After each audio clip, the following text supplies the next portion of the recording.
Hi Soumyajit. I would like to wish you and your family a very happy new year. I had a great time interacting with your clients. 2018 was undoubtedly one of the toughest in terms of making money, with markets worldwide behaving like a roller coaster.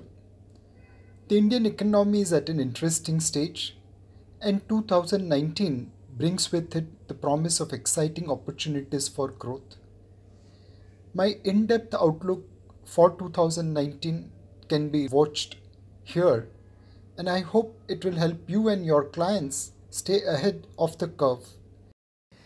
2018, the year gone by, was the toughest in terms of making money. Beginning of the year was marked by high optimism, reflected in valuations which were above historical average by a margin.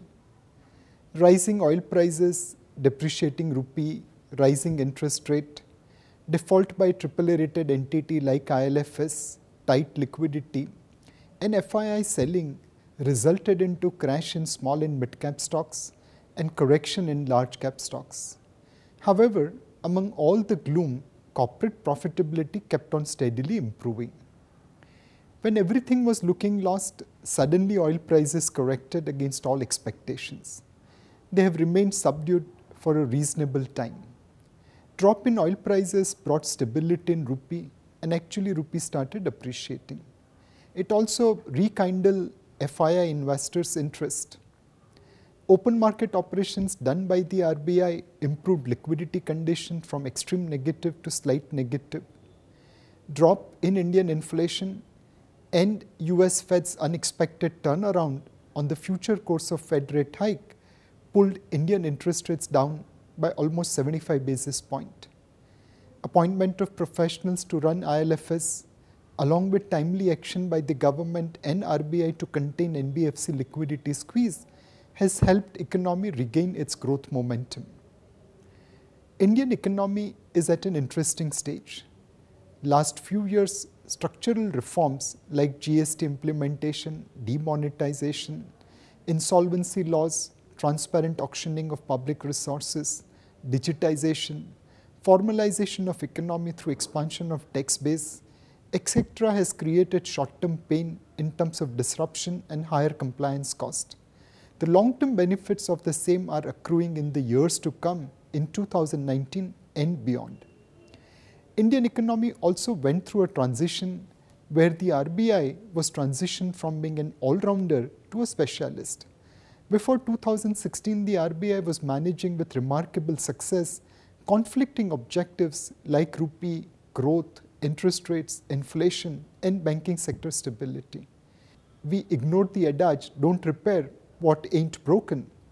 We adopted Western world standard of inflation targeting and mandated the RBI to manage inflation and growth. In the early days, to establish the credibility as inflation hawk and bring down the double-digit inflation, the RBI controlled quantity of liquidity as well as price of liquidity. Real interest rates remained high and banking liquidity remained tight to bring down double-digit inflation within the mandated range. While the RBI was extremely successful in bringing down the inflationary expectation still remained higher. High inflationary expectation pushed RBI to pursue tighter monetary policy. This put a speed breaker on growth as quantity of liquidity and price of liquidity remained non-supportive.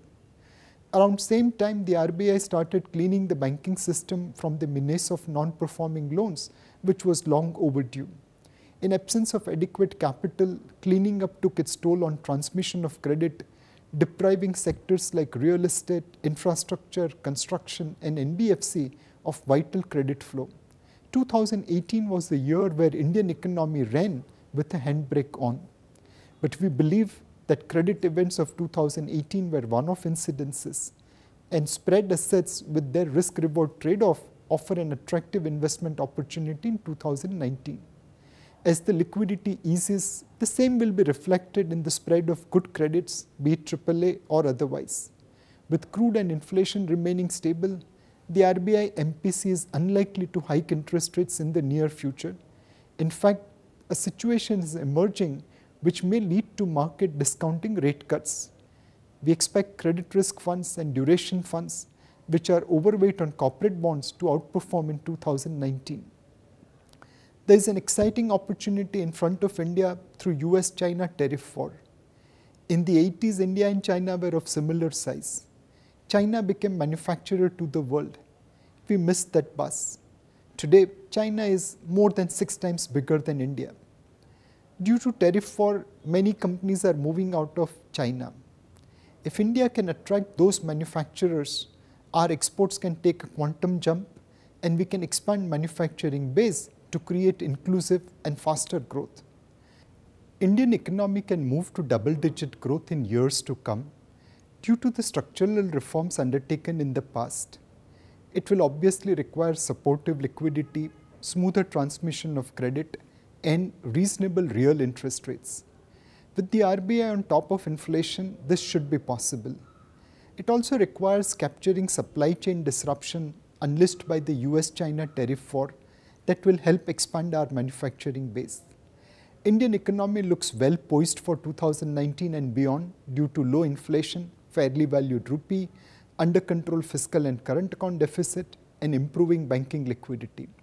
Obviously, oil price movement will continue to play a crucial role in impacting Indian economy. Market movement tracks corporate profitability trend. Better liquidity, lower real interest rates, fair value currency, smoother credit flow, and improving capacity utilization will support higher corporate profitability growth in 2019. Indian economy, which was running on consumption engine between 2013 to 2018, will get a boost from investment side in 2019. With the correction in 2018, equity valuations have become fair. Small and mid caps look little better valued than large caps. Domestic flows showed little bit of slowdown in 2018 over 2017. Hopefully, they will be maintained at the same level in 2019, which will support the market. FII flows turned negative in 2018. It's difficult to take a call on the FII flows in 2019 as there are conflicting factors. Our weight in MSCI Emerging Market Index could be reduced, adversely impacting flows. India has outperformed other emerging markets by a big margin. Our valuation is at a historically high premium to other emerging markets because of that outperformance. India will be the fastest growing major economy in the world in 2019. All these factors will have influence on FII flows, and let's hope and pray that FII flows remain positive in 2019, unlike in 2018. In the past 2 decades, election results have created material impact on market on the day of results. Over the course of the remaining period, elections don't make material impact. The general elections result will impact market on the result day. Market today is pricing in a stable government which will pursue the path of higher economic growth. From an opportunity point of view, 2018 was an English or Australian cricket pitch where making run was difficult. 2019 could well turn out to be like an Indian cricket pitch where making runs might be easier. However, the basic technique of making runs will remain the same. 2019 looks promising for making money compared to 2018. The basic tenet of long-term investment and disciplined investment through asset allocation will hold good for investors. Wish you all a very healthy and wealthy 2019. Mutual fund investments are subject to market risks. Read all scheme-related documents carefully.